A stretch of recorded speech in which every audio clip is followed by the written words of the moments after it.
So, Marianne, can you tell us about the heart-centered leader archetype?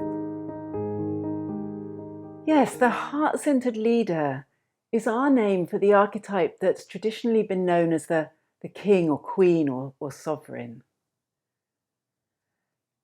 The heart-centered leader is warm and impassioned. It's the heart that cares. This is the side of us that joyfully leads us through life, knowing where we're going, having vision for our life, and the kind of person that we want to be, and the kind of impact that we want to have on the world. This is where our morality lies, and our heart-centered leader will make decisions that are in line with our moral code. Our heart-centered leader believes that what we do matters. This is where our confidence lies. Our heart-centered leader is the part of us that knows that we're good enough just as we are. We're perfect just being ourselves. We don't need to perform. We don't need to achieve in order to receive the respect that we just naturally deserve. And from this sense of goodness, we gain this sense of confidence and a quiet sense of joy inside ourselves. And it's this sense of joy and confidence that can help us to step up and take on the responsibilities that the heart-centered leader takes on. Indeed, this is the side of us that will step up and lead when it's necessary. But this is a heart-centered leadership. It's not a dictatorship, and it's not a kind of laissez-faire, anything goes. This is leading with heart, supporting and listening to the people that we lead, and acting with authority and integrity and vision. So perhaps next you could tell us about the yin and the yang aspects of the heart-centered leader. Well, the yang aspect of the heart-centered leader is the part of us that goes out and wants to live our life and fulfill our vision or our mission even. This is the side of us that speaks our truth, that steps up to lead. It's full of passion and vigour. And then the yin aspect of our heart-centered leader is the side of us that nurtures and blesses and cares for us as we're doing that. This is like a loving parent who's always on our side, always wants the best for us, whether we're succeeding or whether we're failing. Our heart-centered leader, our yin heart-centered leader, will support and care and nurture us. And our yin heart-centered leader is also the part of us that knows we deserve support and care and is able to receive this from other people, and also willingly and openly gives support and care to others. Indeed, a sign that your heart-centered leader is in balance is if you give as much support as you receive. If you're receiving way more support than you give in your life, or if you're giving way more support than you receive, then this can be a sign that your heart-centered leader is out of balance in some way. And next, can you tell us about the key emotion for the heart-centered leader? Well, the key emotion here is joy. We believe that joy is the emotion that unlocks the door to this side of ourselves and gives us access to all the qualities of the heart-centered leader. And there's two kinds of joy we find. There's the joy of the yang heart-centered leader, of excitement and going out into the world and a kind of buzzy joy.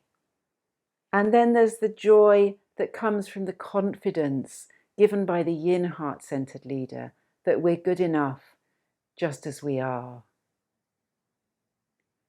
And we believe that both of these kinds of joy are necessary for us to feel and have access to if we're going to open the door to this heart-centered leader archetype. And could you tell us about the animal instinct for the heart-centered leader? Well, the animal instinct that drives this archetype is the instinct of leading and the other instinct of following.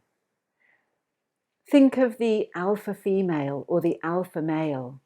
We have this instinct to step up and lead, to be the big one, to be in charge. But we also have the instinct of the rest of the pack to follow, to look up to be led by someone.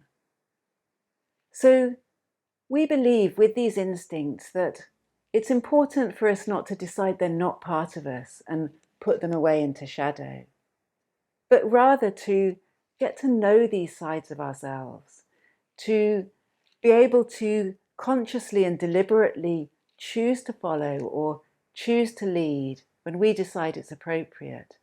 And also, of course, to choose to act more equitably in situations where we decide that's appropriate. And what are the conversational patterns that are associated with the heart-centered leader archetype? Well, the heart-centered leader is the part of us that knows what we want and also knows that we have a right to ask for that.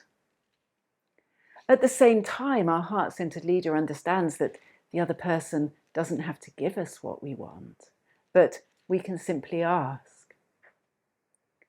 So the strength of the heart-centered leader is to be able to ask openly for what we want, knowing that we might not get it. If we're imbalanced in our heart-centered leader, we might demand things from others. We might say, I need this, you have to give it to me. Or equally, we might not ask at all.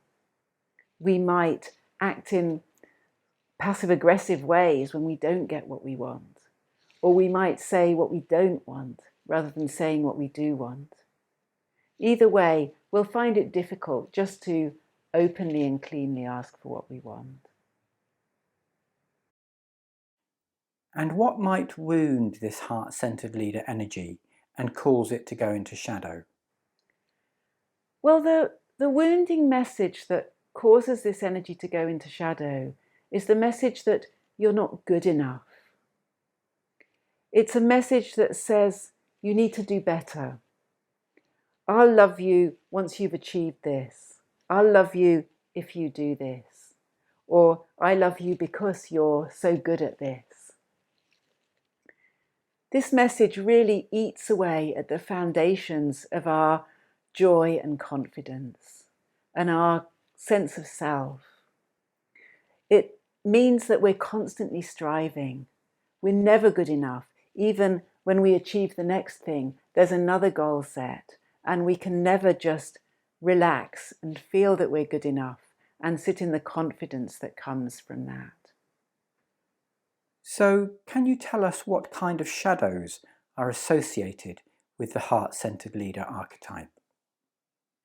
Well, when we receive this wounding message that we're not good enough, we can inflate and really try to convince others that we're good enough. We can go for all the exams, all the accolades, all the prizes, and really puff up and try to prove just how good we are by carrying all these medals and achievements.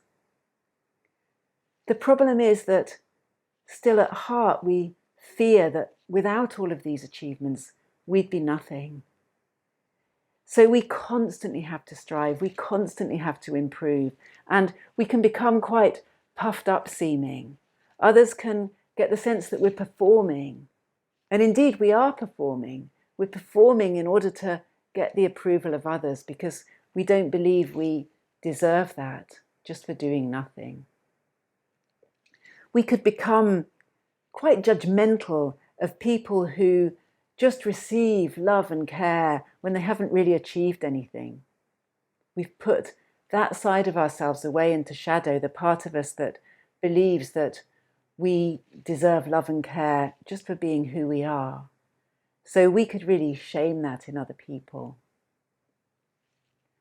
Another way of inflating with this energy is to really nurture and care for and support others, way more than we get supported. And this is a way of trying to prove our worth. But of course, we're still living with the fear that if we weren't so supportive and caring, we would be nothing and have no value. So the other option here, rather than to inflate, is to deflate and really believe that we're just not good enough. What, me? What? That's too hard. I can't do it. We really can become depressed and low. And also we can really try to cut down people who do step up to positions of authority or leadership. We've totally put that side of ourselves away. So we squash it down when we see it in other people. So many of us who've been wounded in this archetype, we can flip between being inflated and being deflated. It's not that we carry either one of these shadows or the other. So could you tell us what the healing message is for the heart-centered leader archetype, and what tools do you use to bring this energy back into balance? Well, the healing message here is you are good enough. You're perfect for me. I love you just the way you are. I'm on your side no matter what. If we hear this message and really take it in, we can start to heal our wounded heart-centered leader energy.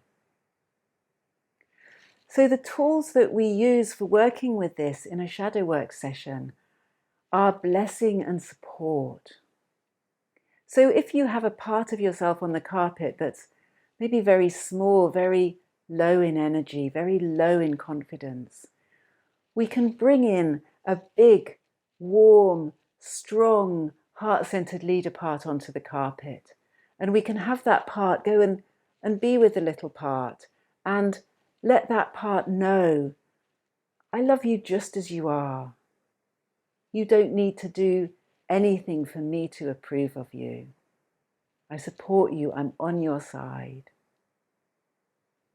And as this little part gets that message, they can start to puff up a little bit, start to feel some of that warmth inside, and their heart-centered leader energy can start to heal.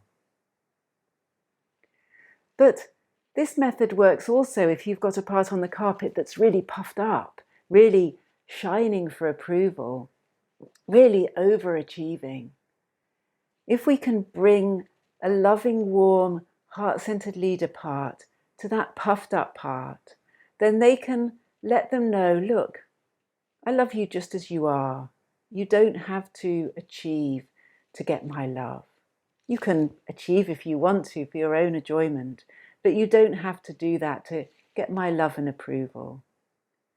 And then that puffed up part can just start to take the risk of settling back into themselves, knowing that they're good enough just as they are.